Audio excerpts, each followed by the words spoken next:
My name is Gavin Evans, and this is my review of The Secret Life of Walter Mitty. And this is a movie that just doesn't get the credit it deserves. It has a 52% on Rotten Tomatoes. Nobody talks about it, and I don't know why. This movie is far better than you've been led to believe. Every time I watch it, I just feel so inspired, so moved. I want to go out and do more with my life. I want to travel to more places and just do things that I wouldn't normally do. And not very movies can do that for me. And it's just a genuinely uplifting and inspiring movie. And I love that about it. But it's not just about wanting to do more with your life, it's also about appreciating what's in front of you. Throughout the entire movie, Walter Mitty is he zones out and he enters these daydreams about what he wished he was doing. And because of that, he misses out on some vital information, on some important moments. And he also comes to realize that he can't just be zoning out wishing he was someplace else all the time. He's got to appreciate what's in front of him.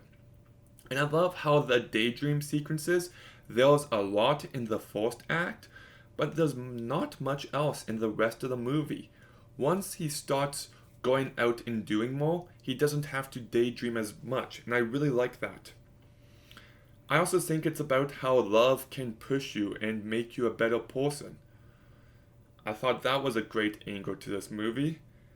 And I also love how, despite the fact that he fights a shark for a few seconds, despite the fact that he has to run away from a volcano eruption, the movie still feels really grounded. It's not like super exaggerated. It still feels like things that could happen to you. And I just think, in regards to that, they walked that fine line incredibly well. It still always feels grounded. And this movie also manages to be very funny. There's some great awkward humor that really works for me. And I love the opening scene this movie has. Just where he's trying to wink to this girl that he likes on eHarmony, and he can't do it, and he stands up and he starts walking around and he's about to do it and he's trying to find the strength, and there's just something so human and so funny about that it really worked for me. And I laughed more rewatching this movie now than ever before. Just lots of the humor really works for me. And I also love the over the top nature of all the daydream sequences, like especially the one where he's just like, just so you know, I have that Benjamin Button thing. And it's just so over the top and silly, or where him and Adam Scott get into a fight and they chase each other down the street. They're just so over the top and absurd, and I think really funny. And I think this movie is also really well directed by Ben Stiller. Like, I love Zoolander. I like Reality Bites. I like The Cable Guy. But this is his best directed movie, I find. It has a very confident vision behind it, and he knew what he wanted to do. He set out to do it, and I think he succeeds vastly. I think this movie just really works. It's very well shot by Stuart Dryball. It's got some amazing scenery that, like I said, makes you want to travel to even smaller places like Greenland or Iceland. I love the music by Theodore Shapiro. I especially love the track Afghan Trek. I thought that was a great piece of music.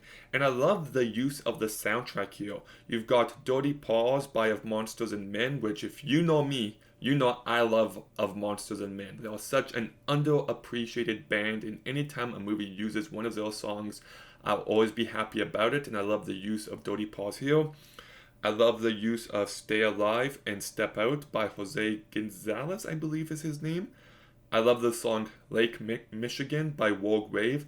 That's a great song, and I love the beginning clapping of that song. I can always snap along to it.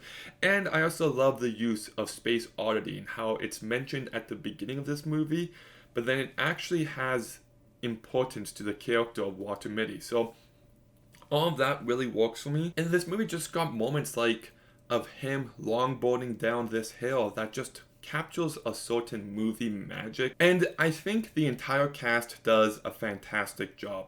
Ben Stiller gives one of his best performances here. It's very understated, but it works in that way. He doesn't freak out and be like, oh my goodness, I did this and I did that. He plays it in a very realistic, human way, very nonchalantly, but it really works for me.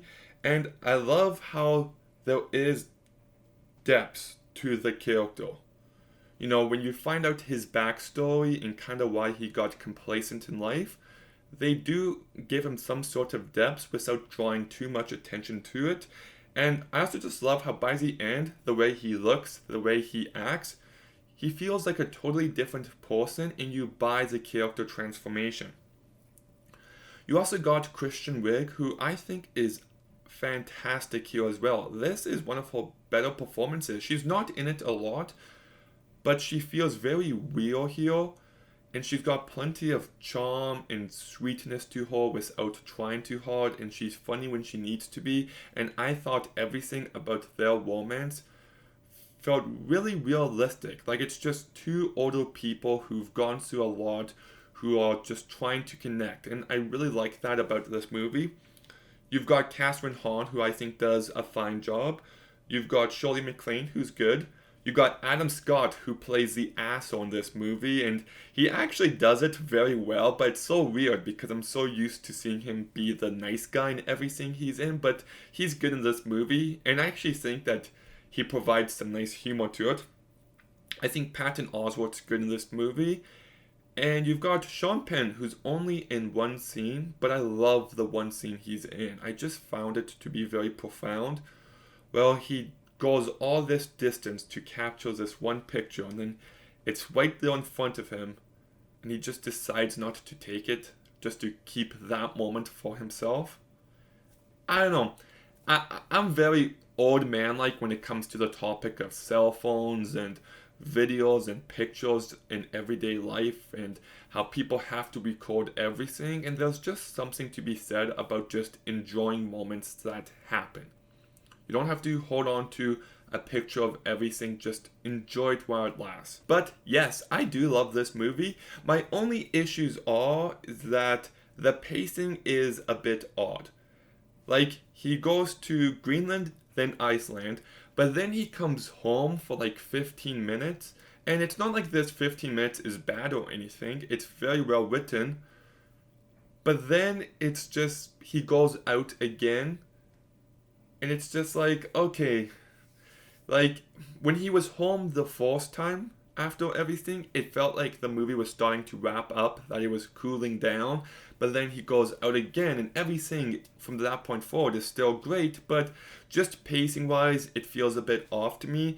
And there was this one scene where he's in a vehicle trying to outrun a volcanic eruption, and he gets caught up in the ash, and the scene just ends there, and I've always wished that scene went on a bit longer. But yes, this is a movie I love. It's way better than you've heard. It's vastly underrated, and it's got a great cast, giving great performances. It's funny, it feels realistic, it's ambitious, it's really well directed. It makes you actually want to do stuff with your life. It's genuinely inspiring and moving in a very positive way. And I've always liked this movie, but watching this movie 9 years after it came out, I see myself more in it now than I did when it first came out. And the older I get, the more I think I'll like this movie. And yeah, I love it. So I'm going to go ahead and give The Secret Life of Walter Mitty an 8 out of 10. Okay, what did you think of The Secret Life of Walter Mitty? Let me know in the comments down below. Make sure you like, comment, subscribe. Stay tuned for some more videos soon. And Gavin out.